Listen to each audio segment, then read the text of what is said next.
things. Don't assume you know. Thereby, you don't know. Again, don't be faster than your shadow. Look at a hen brought a new to a new place. When you drop it down, it will remain there. It will take some time before it starts working. Hen takes its leg, one after another. At the time, you will reverses until you get to master the community before you see the hen flying here and there. So we don't assume we know where we haven't been made to know. Thank you, sir. Thank you so much. I think I saw some hands. Who was raising hands somewhere? Okay. You guys did me brilliantly. And what we're trying to say in essence is about self-control and self-discipline. About self-control and self-discipline. As officers of the law, we know the place of self-control and self-discipline. If you can control yourself, then you are the master of your emotions. If you can control yourselves, then you are the master of your emotions. We say that emotions is like a vehicle. Emotion is like a vehicle. Only you will determine how far the vehicle can go. Can I hear you come after me? Say, emotions is like a vehicle. One more time. Emotions is like a vehicle. Absolutely, because as we are car owners, and only you determine the extent your car could go, the speed limit of the car you drive, the health of the car you drive, you know, however you want it. And that's why that if you can be the master of your emotions, then you are a master indeed. You are matured, and you could be a matured leader. So as you are growing in this profession, in this calling, in this passion of security, securing lives in Nigeria, there's a place for us to understand that we must master our emotions.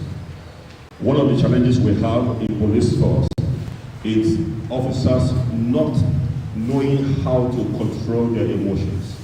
Even in your various departments, as head of department, boys that are under you, if you don't know how to control your emotions, you will abuse your leadership. You will abuse your leadership because of lack of control of emotions. You begin to insult your subordinates. You begin to treat them anyhow and maltreat them, send them anyhow, and talk to them anyhow. That is an abuse. If you're a leader, you're doing that, a head of department, you're doing that. Those that are under you, please note that the young shall grow. Hello? That what? The young shall grow. So when you maltreat those that are under you, know that one day they will grow. And it will not be in uniform all your life. If they want to retire, our former IG is now a civilian. Well, he can't talk anyhow now. You are now more superior than him, even though he was the previous boss. But that's life, okay? That is life for you. So those who lack self-discipline and self-control are at the mercy of life. We need to understand this. Their feelings lead them, and feelings are blind leaders. We must understand that if we lack self-discipline and self-control, we would always be at the mercy of life. And one of the core factors of an officer of the law is self-discipline and self-control. And that is why it's an anathema when you see an officer of the law wearing uniform and he's standing by the road to pee. To pee is to pee by the road over the wayside. We discover that it is just absolutely lack of self-control, because the uniform, you lot of authority and a lot of influence. And so, and how much more when you're in uniform, somebody is breaking out in alcohol. It's lack of self-discipline and self-control. Or how much more as an officer you are exchanging blow with a co-colleague because of anger and self-control. Those are way off below the professional requirements and expectations of our offices and our calling as officers of the law. So we must make sure that we are self-disciplined and we have self-control in everything we do. We must carry this self-control into our homes, even to our marriages, even to the way we relate to our spouses and our children. It is a lack of self-control and lack of discipline for a man to raise his hand on his wife because you're angry or because she offended you, or you turn your children a kind of an instrument of abuse through the way you shout on them or through the way you hit on them because you're angry or because somebody made you angry in the office, and you carry that anger to go home and begin to transfer aggression on those innocent souls. So if you're a self-control and self-disciplined man, you must not go beyond. You must learn how to carry office wahala. As you're going home, drop it in the office. And when you go home as a husband, you go home as a father. Okay? Are we together? Yes, sir. Come on, are we here together? Yes, sir. Yes, sir. All right, so driving on a speed lane is exciting, but it's an accident prone. We know how it is when we see road signs. Don't go beyond certain limits on certain places. The same thing apply to us, that if we run our life on such speed, we discover that we might have an accident. For example, if you connive to plot against somebody just because you don't like him, just because you don't like him. I don't like this movement. What's going on? Can we please restrain our movements? Thank you. So we must understand the place of self-control. And when we are, okay, I was trying to say about trying to conspire to bring down somebody or to plot against somebody, against promotion, against a colleague. You know, because you want to grow faster, you want to be promoted faster than him, or you want to be appreciated than him. You are simply plotting a plot that will backfire on you, because it doesn't matter how we say it. Life is like a seed. Whatever a man sows, he reaps. Can we say that together? Whatever what? One more time, can I have say that? Whatever a man sows, he reaps. Whether you're in uniform or not. You can't say because you're in uniform, you begin to sow the wrong seed in your journey of life, in the journey of building career in policing. Whether you like it or not, the side effect of those conspiracies will go back to follow even after you have retired. So it's good is to have a clear conscience. It's good to make sure we keep our hands clean. We try to make sure that we are on pedestal that will help us to become the best of individuals before the best of the officers. Come on, are we together? Okay, be willing to develop yourself. The more you grow, okay, to master control is to save your life from accident. Mastering control requires training, patience, and commitment. These are the solid 3 blocks that lead to self-development. There are 3 blocks that lead to self-development. What are they happening? Training, patience, and commitment. Can we repeat? Can we re-echo it? One more time. Can I hear everybody re-echo it? Training, patience, and commitment are what? The 3 pillars, 3 blocks to self-development. There are 3 blocks to self-development. We need to understand, we need the training, And some of you have made efforts. You have trained yourself, you've gone to school, you have upgraded your CV, you have acquired some professional certifications, and what please can you sit down for you, please? You have acquired those professional certifications. That is excellence, that is training. But you need patience for you to grow and mature in becoming the best in whatever you're doing, even in this calling as an officer. As you're exercising patience, then you need commitment.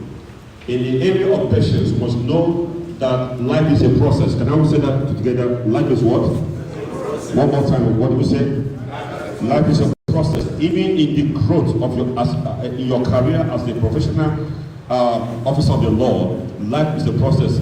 Is it possible for anybody to grow from corporal to CSP? Come on, is it possible? Is it doable? But Nigeria, anything is possible. But it's not doable. Professionally, it's not possible.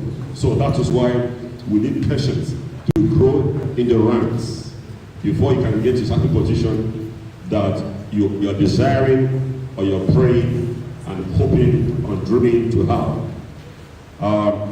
Then be willing to develop yourself. The more you grow, the more chances of success in career you have. Be willing to develop yourself. One of the best things you can do to yourself is to engage in self-development. And some of those processes of self-development will come through going through all kinds of trainings. And then, of course, exposing yourself to learning, especially reading. If I ask you, how many of us, how many books have you read recently? If I ask you now, as an officer of the law, as a head of department, how many books have you read recently? How many books have you read in policing recently? How many books have you read in your area of department recently? Hello? Hi. Okay, who have read recently? Can I see your hands up? Okay, only one person. Books.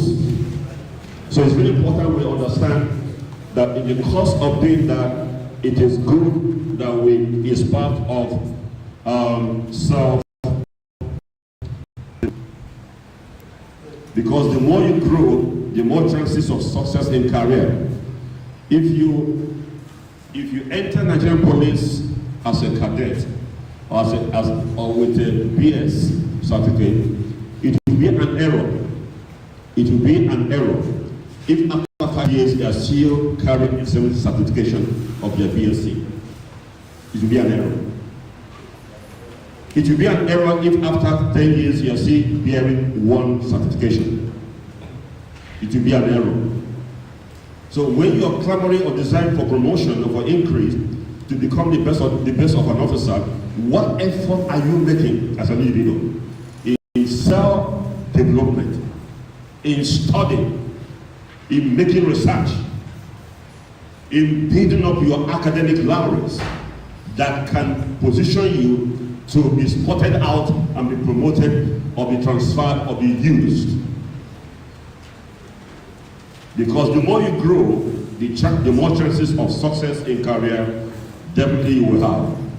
The first point of call for self-development is the mind. What did I say? Okay. The first point for call for self-development is what? The mind. Why is it the first mind, the first point of call? Because the mind seems to be the center of life. For some of us who are Christians, the Bible said, guide your heart with all diligence, for out of it are issues of life. The Holy Book said, guide your heart with all diligence, because in that heart are issues of life. If you can master your mind control, mind development, because it is in your mind that anger will rise. It is in your mind that strife will rise. It is in your mind that bitterness would rise. It is in your mind that violence would rise. It is your mind that all kinds of stuff. Your mind can bring you out as the best or as the worst. So it becomes the first point of call in development, the mind. You must be able to know how much do you feed your mind by studying, by reading, by researching, by trying to improve the content of your mind or what comes out of you. The mind plays a major role. So what we are trying to bring out in this, that you can't continue to be the same person, the same thing, 1 year after, 2 years, 3 years, 4 years, 5 years, 10 years, you're still the same person. There's something wrong with you. Hello. Together? Because we're talking to ourselves, isn't it? That's what we're here. We're trained, we're learning. Even as I'm talking, I'm learning. Okay. So you cannot excel beyond the level of your mind growth. You can never excel by the level of your mind growth. Did you understand that? Hello? Did we understand that?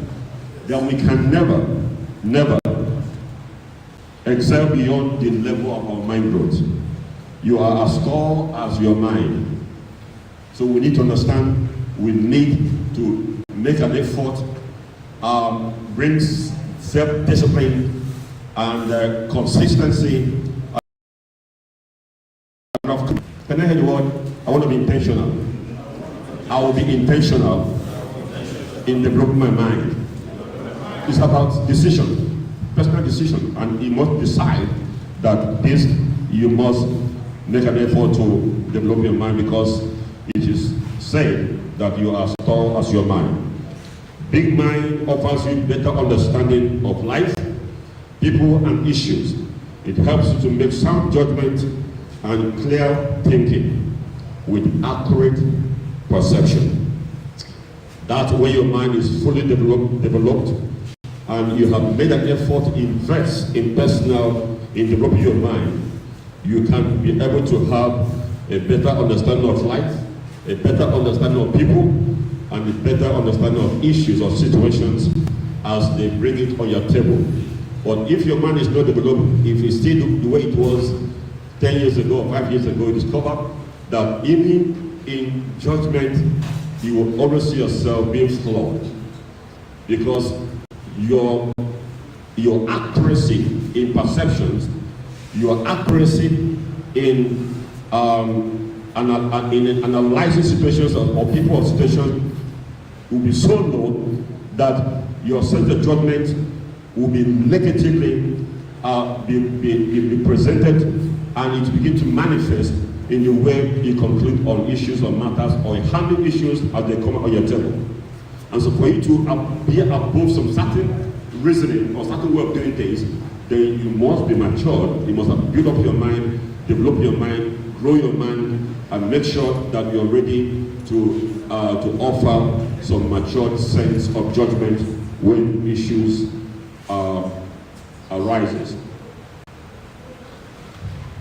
Finally, clearing and mastering control takes time, energy, and resources, but it's worth the speed. When you master control, you must understand that mastering control, it takes time, it takes energy, and it takes what? Resources.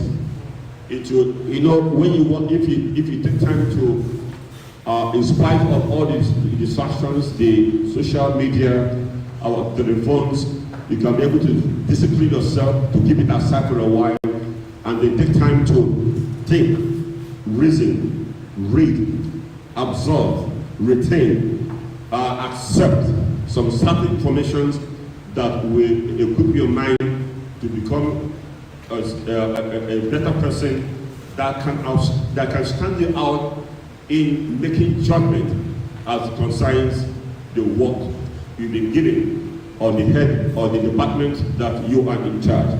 So it's very important that it takes a lot of self-control, a lot of energy, and a lot of resources. For example, building resources, we discover now there's free online books. There are free online textbooks. If you want to make research, there are all kinds of thousands and millions of research products. Products you can use to develop your mind. They are there online. Most times they are free. If you want to know anything on intelligence, you will see thousands of products out there. If you want to know anything about individual emotions or psychology, they are all there. Or whatever we need, there are lots and lots of them out there. But we must take time. Most informed resources are not free.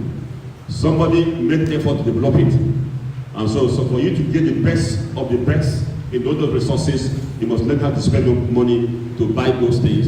Buy to download the softwares, buy to download some of the books or some of the textbooks or some of the research products in order to help you to be well informed in the area that you are heading to. The days ahead we have less regrets and be full of the harvest of excellent results. The days ahead we have less regrets and be full of the harvest of excellent results. That is if you have spent time and energy and your resources in mastering, having control over your mind. Tomorrow will tell the tales of today's action. Live carefully. Tomorrow will tell the tales of today's action. Live carefully. Ladies and gentlemen, whatever we're doing today, the result will come out tomorrow. I want to challenge us to make sure that we sow the right seed. As you sow the right. As the head of your department, sow the seed. As a husband to your wife, sow the right seed. As a father to your children, sow the right seed. As you go out there in securing the lives and properties of Nigeria, sow the right seeds. Make sure that you're being guided by the laws of the profession that you have decided to work with. May God give us understanding and knowledge. Okay, I will stop here. Is that okay? Yes, sir. Come on, thank you.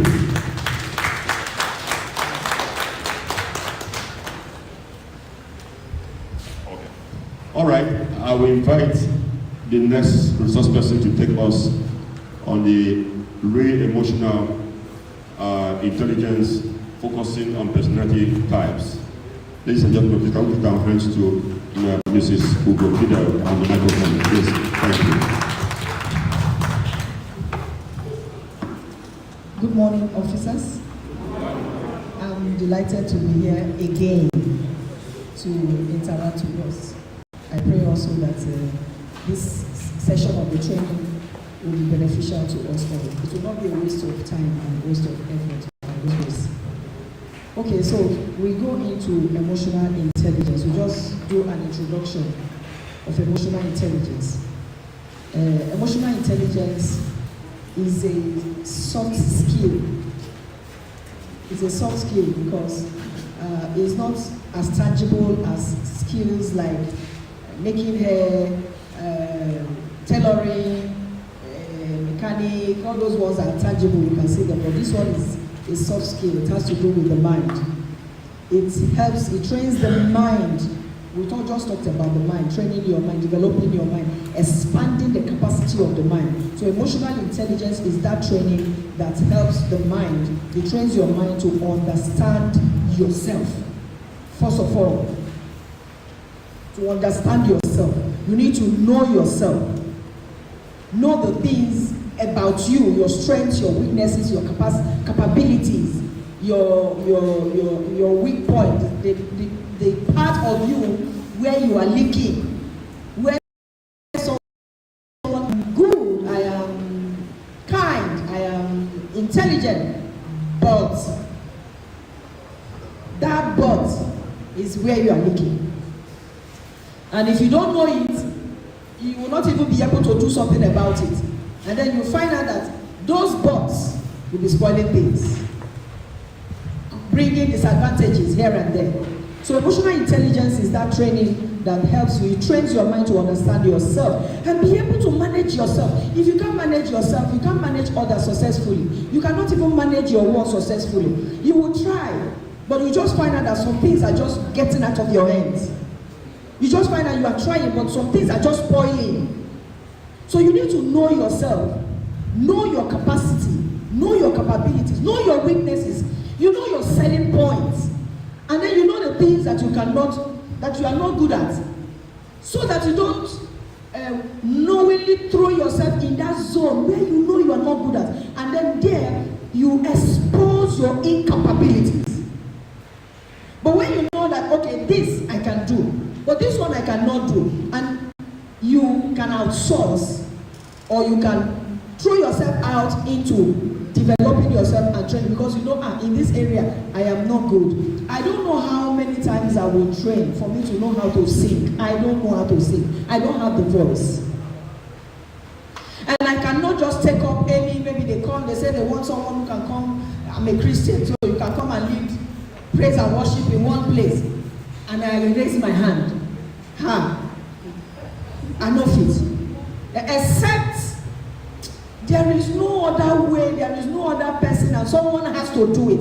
Hey, I can step up and put up a bold face and say, okay, let me lead praise and worship. But it's not something I can confidently say I can do. But if you want someone that can teach, wake me up at the middle of the night and I will do it. You need to know your strengths and your weaknesses. And this training will open your eyes to say, okay, in these areas I am really strong. In this area I'm struggling. So do I need to train, or do I need to outsource? Can I even put myself up in training, and then I'll be able to master that skill?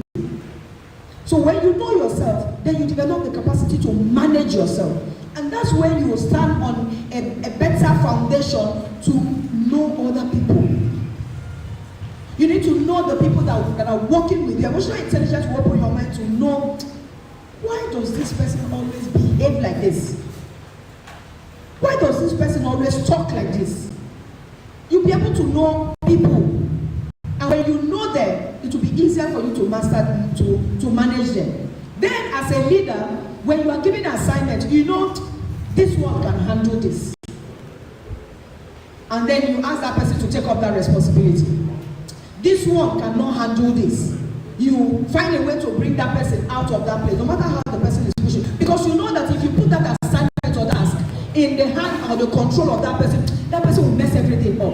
And at the end of the day, it comes back to you as a leader. Oh, your department did not do well. Because someone was asked to do the job and didn't do it well. But if you are able to identify no people, you will say, okay, this one can handle this matter. Let this person go and do the job. And the person carries out the task, is excellently done. And the glory comes back to your department and to you as the leader. So emotional intelligence is a training that every leader, every individual who wants to be effective, who wants to be productive in life must go through. Emotional intelligence helps you to know yourself, manage yourself, understand, develop the capacity for you to manage other people, and then helps you to develop the capacity to retain passion for living while you are doing all that. Why is passion for living important? Let me even ask this. Why is it important? Why should I sustain passion for living? Can anyone help us?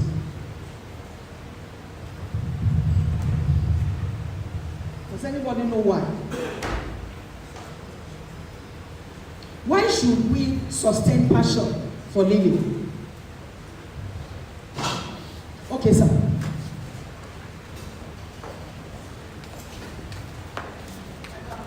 Okay, fine.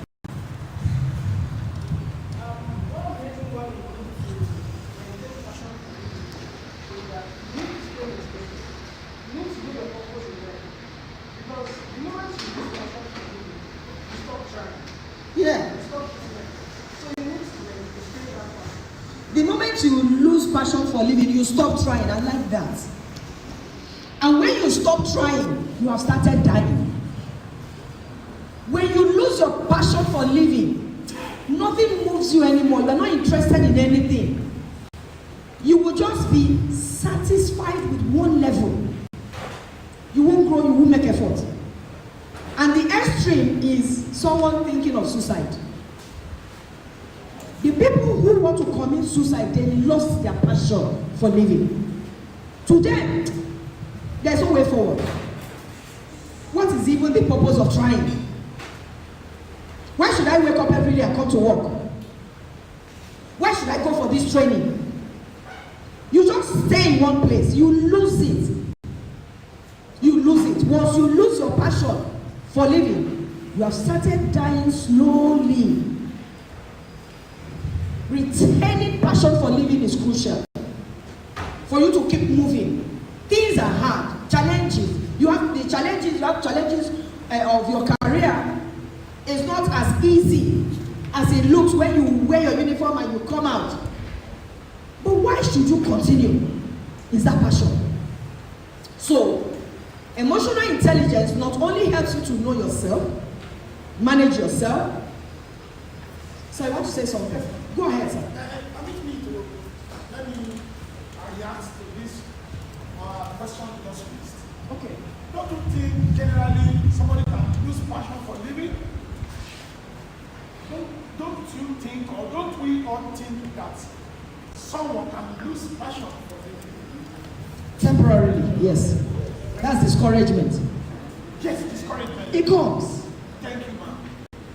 If one loses passion for living, let me quickly take an example as to what is happening, particularly here in Nigeria or some areas in Nigeria, where there has been persistent threats to life arising from insecurity, despite the stern efforts of the government and security agencies, economic situation, and the likes. This and even your personal problem, family and the surroundings, peer groups, no good job, no good payment, and all the rest. This alone would make an ordinary person lose passion for living. That is one. When we have not seen people that are faced with these challenges, how do we? They are suffering. I think we should look at these options and be able to assisting people who are finding themselves in this situation. I don't want us to just go without finding a solution without this issue. And you can see what we are doing is really recorded for future benefit. People want to understand and rest of it. Thank you, sir. Remember, we're just doing introduction. And the reason why we are here is to be able to gain the information, improve knowledge, so that we can help people out there. But to also answer what you said, yes, when you see all this, there are momentary discouragement here and there. I don't think there's anybody sitting down here who has never felt discouragement at all in his or her life. I don't know if, maybe I'm wrong, but I don't think there's anybody at one point or the other you have never ever been discouraged. It happens. Life is not that straight and smooth. It comes.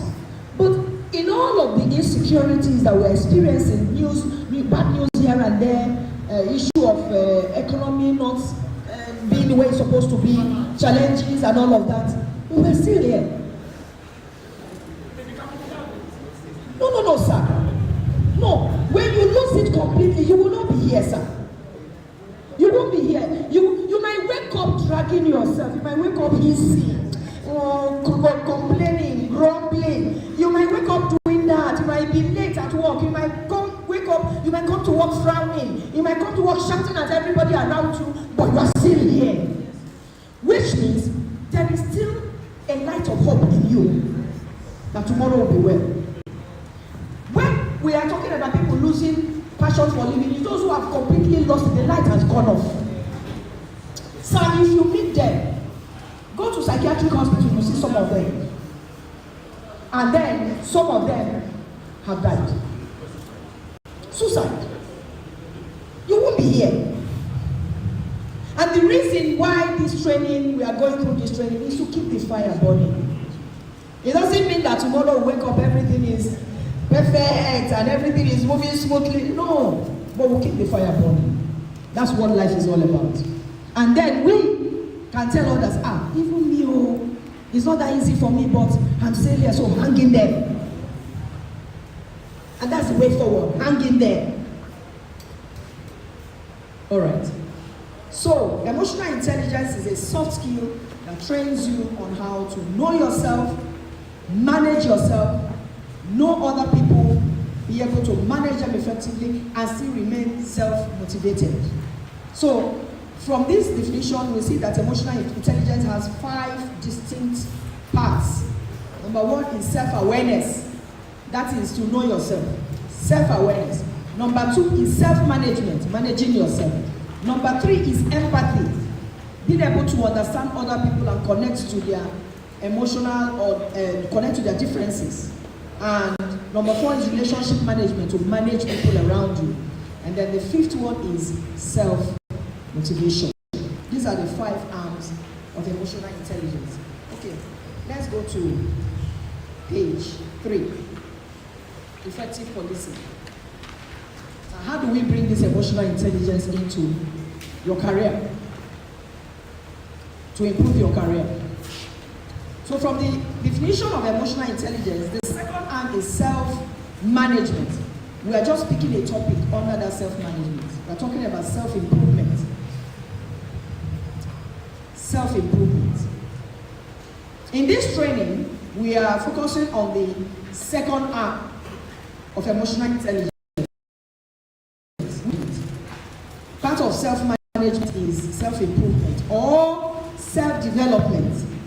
Just like we discussed under the quote, that you have to develop your mind. You are as tall as your mind. You can see someone that is very tall and huge, and you tell the person to try and jump from here to the other side. And the person looks at this place, and the mind is telling him or her, if you jump, you will break your leg. If you jump, you might just miss a step. You will hit your head on the wall, and your brain will scatter. What if you jump and you don't get it? People laugh at you. The mind is presenting images and reasons why he or she cannot do it. That person is tall and huge, and you are telling the person, you can do it. Now see how tall you are. And the person said, no, I can't. I can't. The person is tall, looking capable, but the mind is small. Then you now see someone that is as short as me, and you tell the person, jump, and the person looks at him and does like this. I can't do it. Now small thing with this. And you are telling, you can't do it. So you say, for where? For where? I can do it. I used to jump when I was a small. I can do it. I can. And the person lifts himself up and jumps. So it's not about physical size. It's about the size of your mind.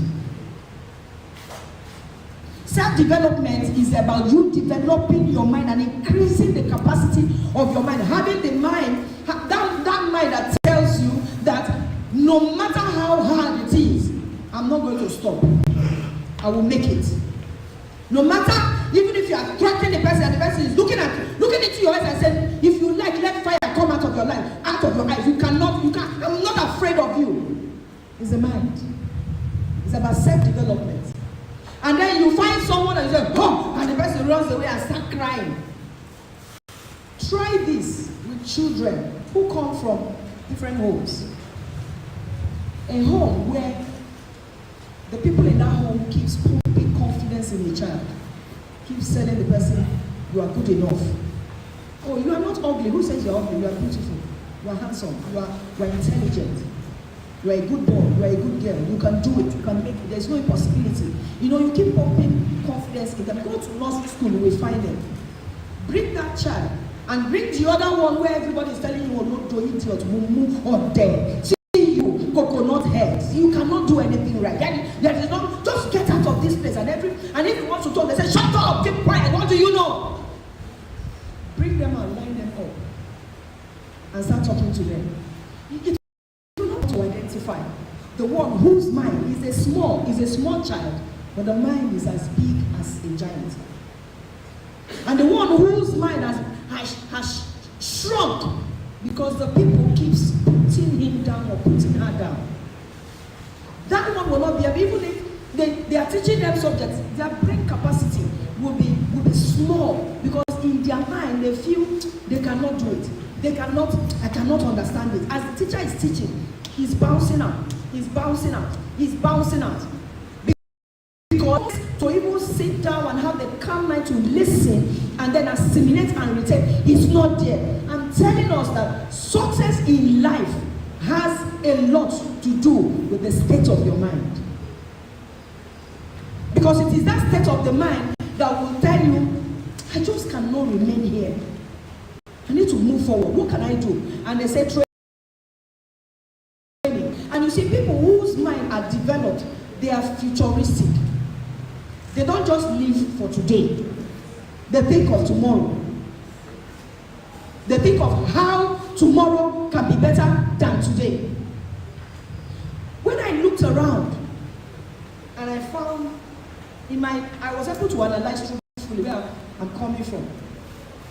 I said to myself, if I don't do something about myself, I'm going to be limited and stop at where my father stopped. There is nothing in my background that is like light showing me that I will never make it in life, I will never be successful.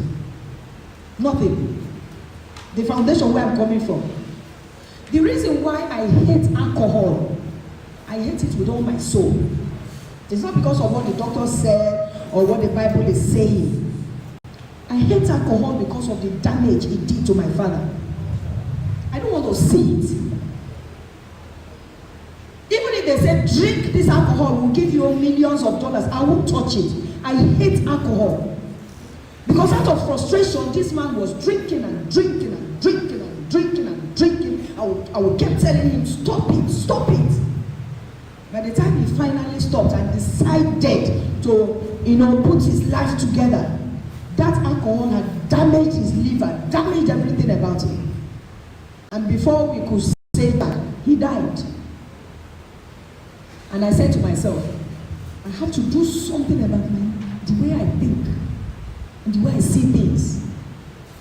Otherwise, that limitation is not because, demons are fighting us. Yes, that spiritual aspect is there. But mindset that will tell you, who do you even know? Ojukokoro. Say your father drove a car, you want to drive. Who in your family ever traveled out? You are dreaming of traveling out. Who is a graduate in your lineage? You better see that you cannot do it. Where you are coming from, it's not for people like you. And then the person will not even try. So you will have to tell yourself, I must improve myself so I can improve my situation, so I can improve my children. Improve in your career. Even if they retire you today, what is life after now? After retirement? What is life after this uniform? What can you do? So will you just sit, maybe, I don't know, maybe pension, you have a lot of money. I don't know, I just say, I don't know, maybe you rely on that, like, okay, no worry, every month something is coming in, so. Alright, so we are talking about self-development.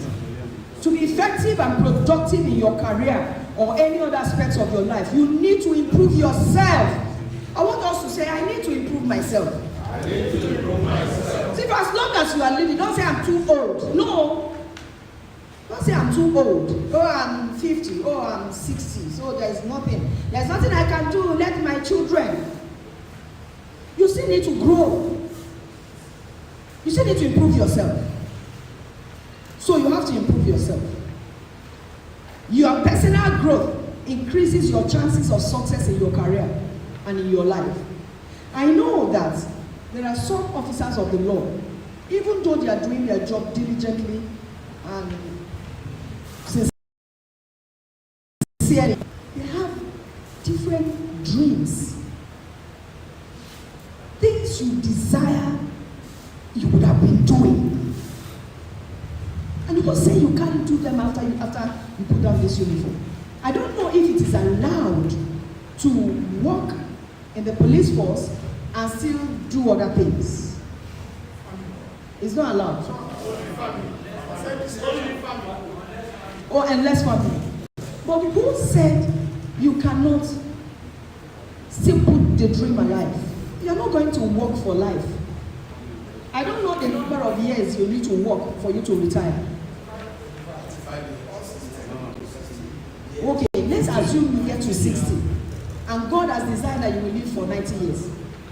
So 60, let's count. 70, 80, 30 years, and what will you be doing?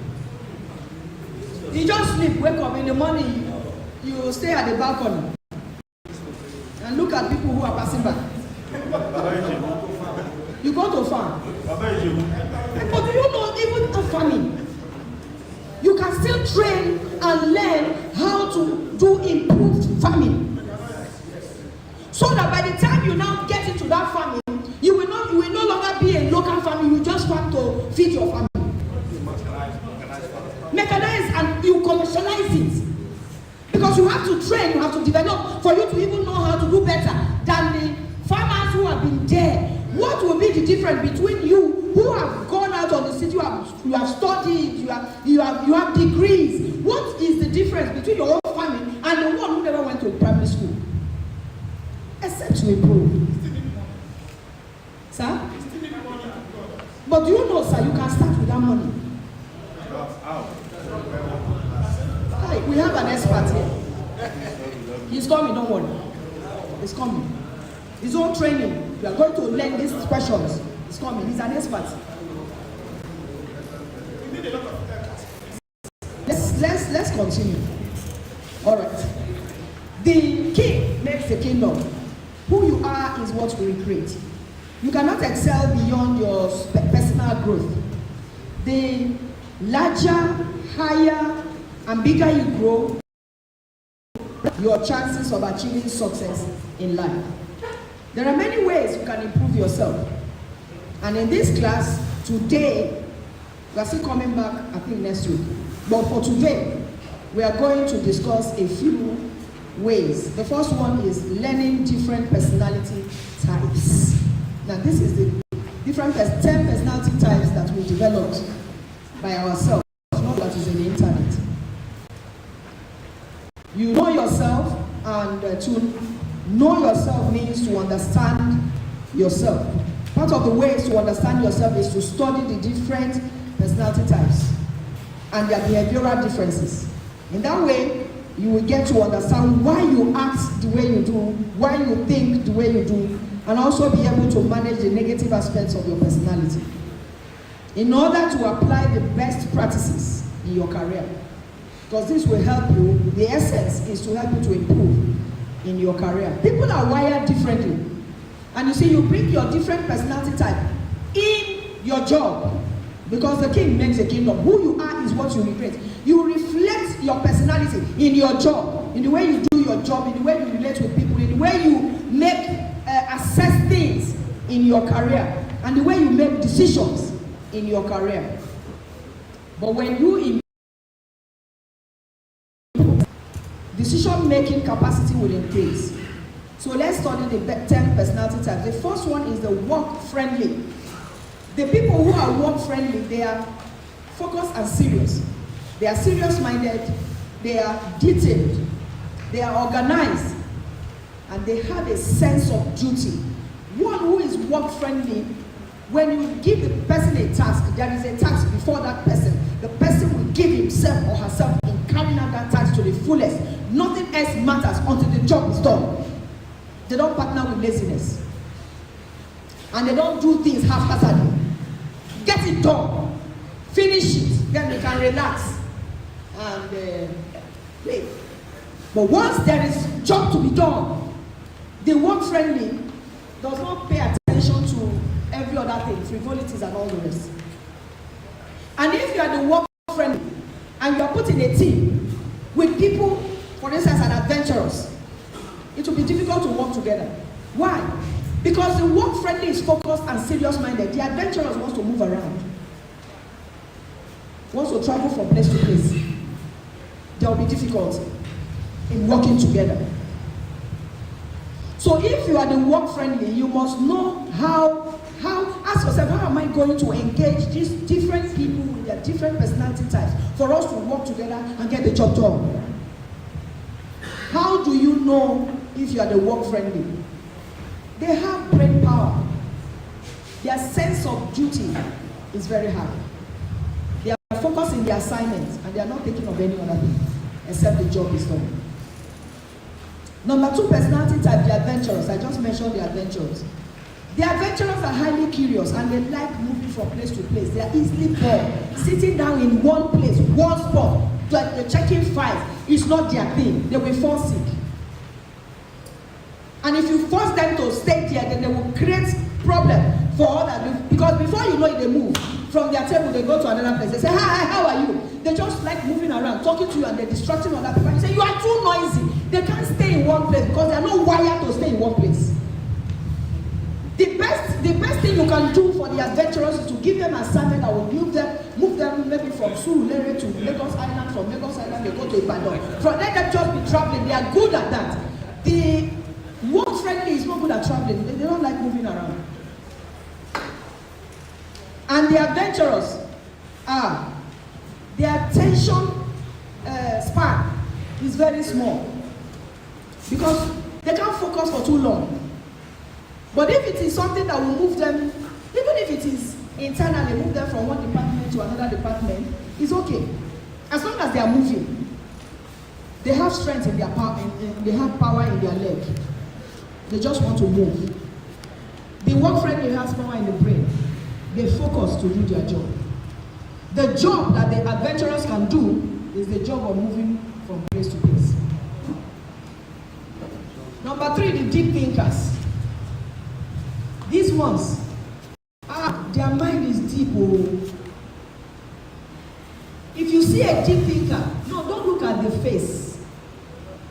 What is inside them is deep. When you are talking to them, they are listening, but they are processing it. They are processing it to give interpretation. They are listening to you, but they are also looking at your facial expression. They are looking at body language. They are looking at leg movement. They are looking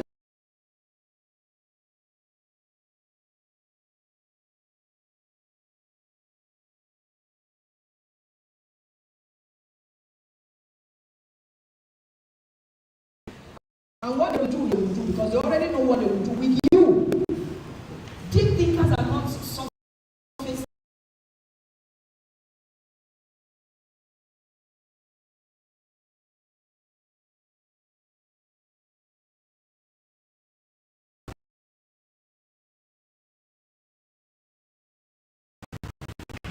Deep body.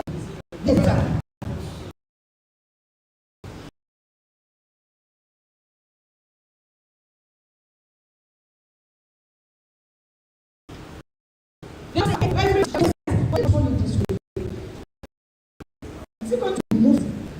And if it is a leader, there's so many things he's putting into it. And now, what do we do? What do you tell your boss? They're processing it. They're not just making decisions. They're not quick to decide. But the danger of that is, in times of emergency, the deep thinker will spoil things. Because they will be there thinking, then what should I do? What if this happens? What if that happens? During the emergency, you don't have time to consider the pros and the cons. Just take decision. The deep thinker is not good at taking quick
their fault. They are created that way. And when they handle leadership, they do well because they have the capacity. But the only problem with the leader like is that they can be arrogant. And they find it difficult to follow, especially the one they know is not capable. Or they will be clashing. They will be clashing with it. They are pointing at someone. They are pointing at you.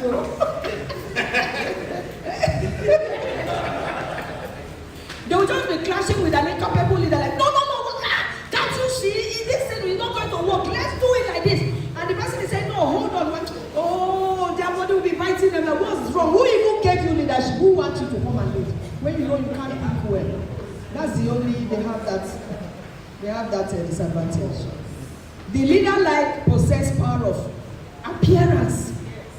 Once they enter, even the way they walk, the way they carry themselves, you just, this one is a leader. Number 6, the scientific. These ones, they like studying, They like reading and studying, making researches, trying to find out the way forward.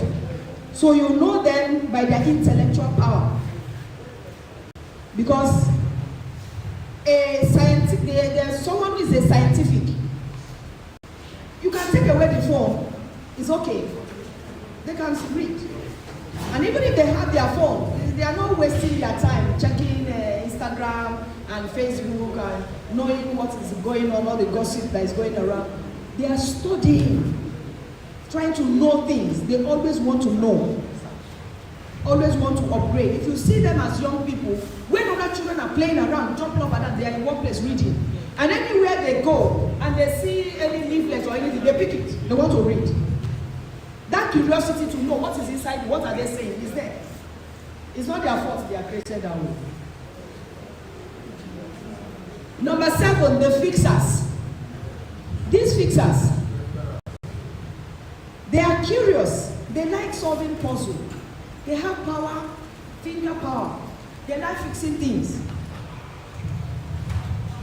Not people just call them natural. Oh, this fan is not working. Oh, can you help us check it? It's not as if they studied they are electricians or that they study electrical engineering. Come ahead and we fix it. This speaker is not working. Help us, they will do it. If you see them as children, if you are a parent and you have a fixer as a child, don't worry. Don't buy good television until they grow up, because they will scatter that television. They will bring it down. They want to know what is inside.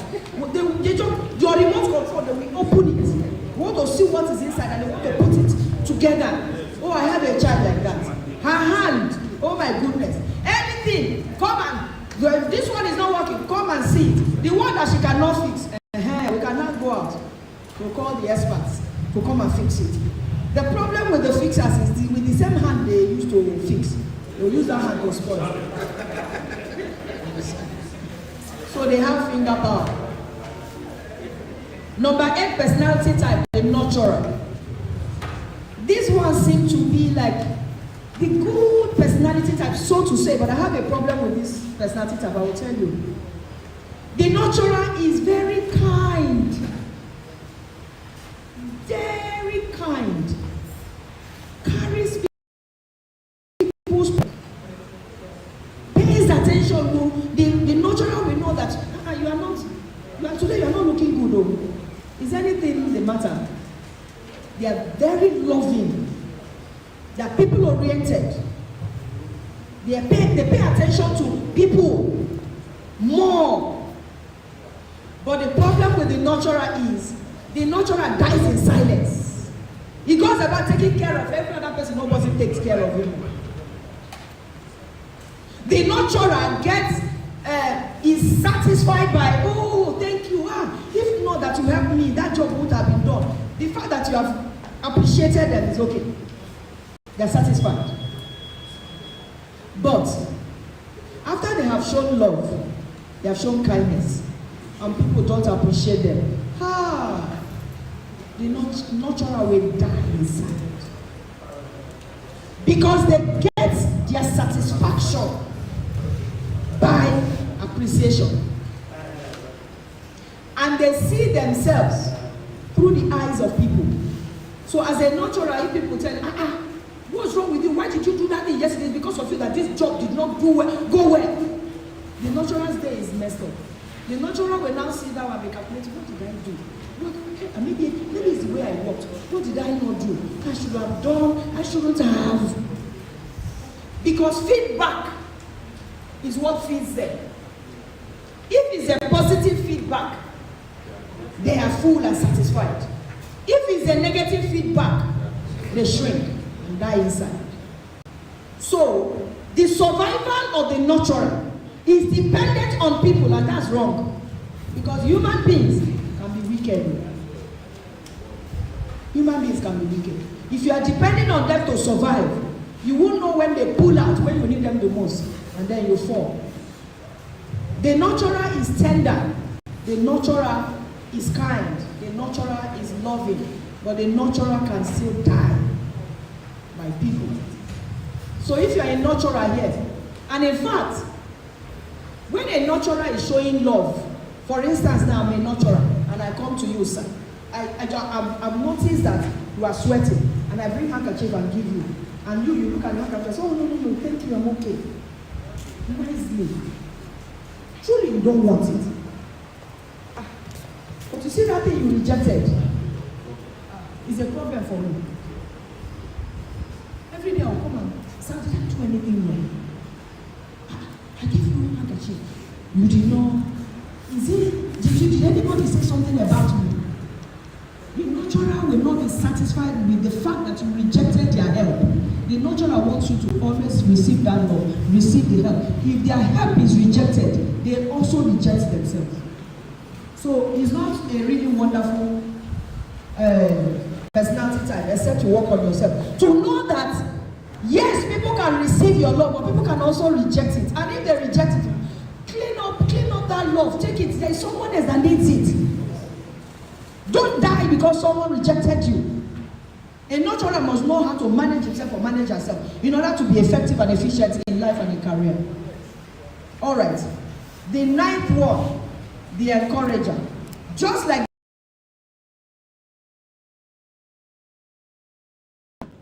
the encourager is the one that encourages everyone. No bad day with an encourager.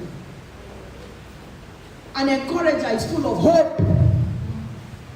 Everything is falling apart. The encourager will tell you, don't worry. It will work. If you get it today, don't worry, tomorrow we'll get it. They never lose hope. They pump others with hope. But just like a nurturer, the encourager, people believe that you are okay. So nobody knows that you are dying. So it is important for the encourager to let people know, today I'm feeling sad, so that people can encourage you. Because if you don't say it, it will not naturally come to the mind of people that the encourager also needs encouragement. And the encourager possesses power in the tongue because they know how to convince people. The last but not the least, the spontaneous. These spontaneous, they are extremely unpredictable. Don't say the spontaneous is your best friend. The spontaneous can be your friend today. But after 1 week, you are calling the spontaneous and say, what is it? Do I know you? Yeah, unpredictable. They work by inspiration. If it moves the the spontaneous to follow you today, the spontaneous will follow you with all their heart, all their mind, all their resources, everything. And after 1 week, the spontaneous does not feel like it. You call the person and say, I'm sorry, I'm not going.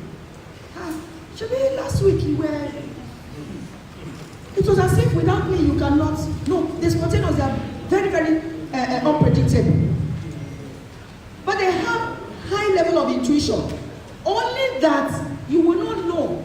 Because when the encourager has not found inspiration, you will think they are lazy, they are useless, they don't want to do anything, they don't want to support, they don't want to help. At the point that they've not found inspiration.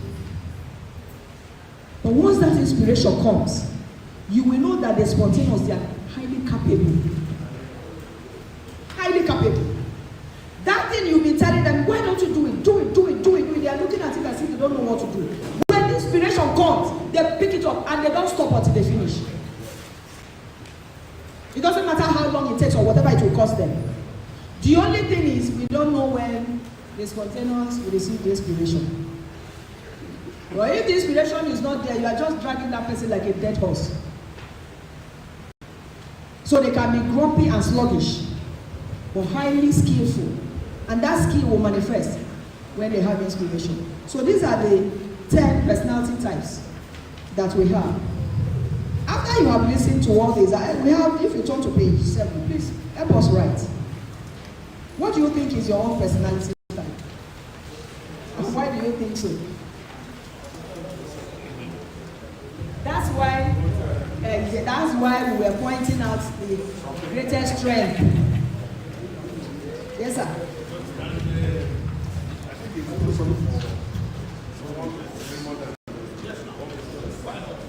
But you will know where you fall when your greatest ability and strength is in one. Let's write it. Let's see. Yes, sir. Yes, but you can have all these traits, but you will know where you're falling if your greatest strength is in one. For instance, you see the work-friendly. The work-friendly and the leader-like, they're almost the same. But the difference is, the leader-like may not do the job by himself, but you know, bring everybody together, organize people to get the job done, and follow up, influence people until the job is done.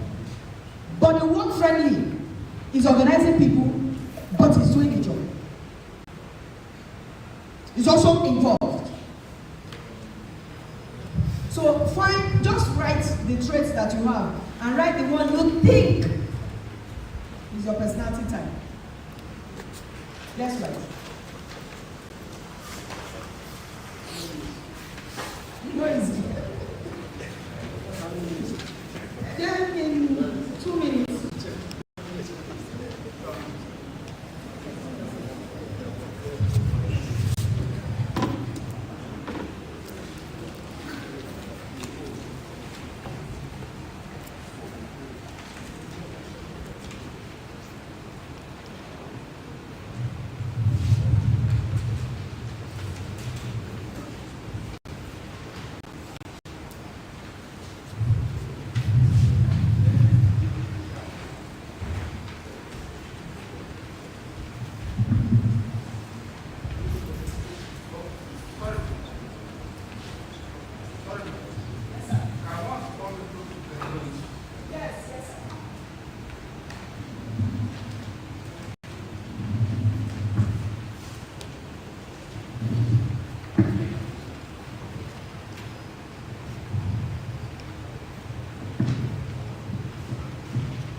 You're not writing.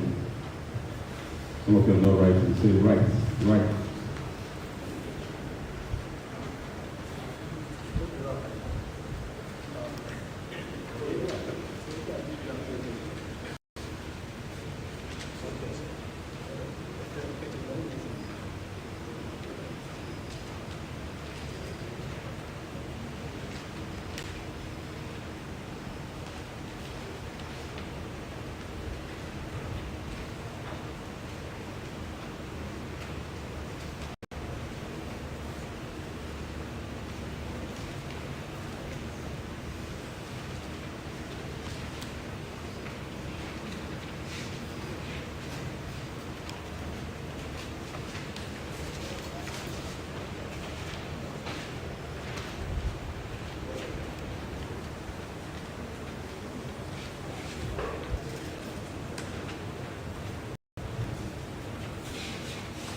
As you're writing, in case you have questions to ask on what you have learned about self-management, and of course, the personality types, you might need to raise your hand and then you give it the floor to ask your question.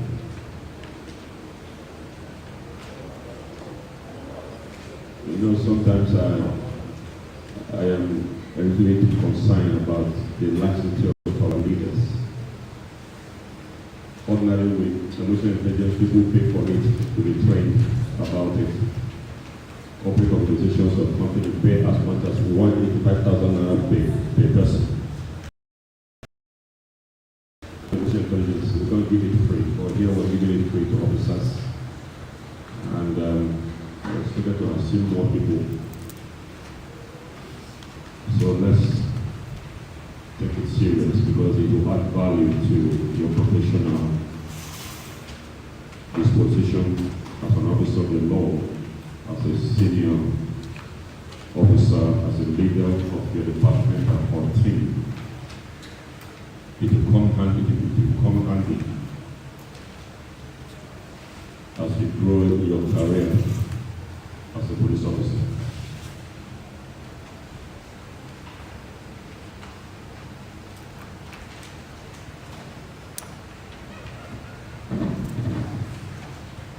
Any question?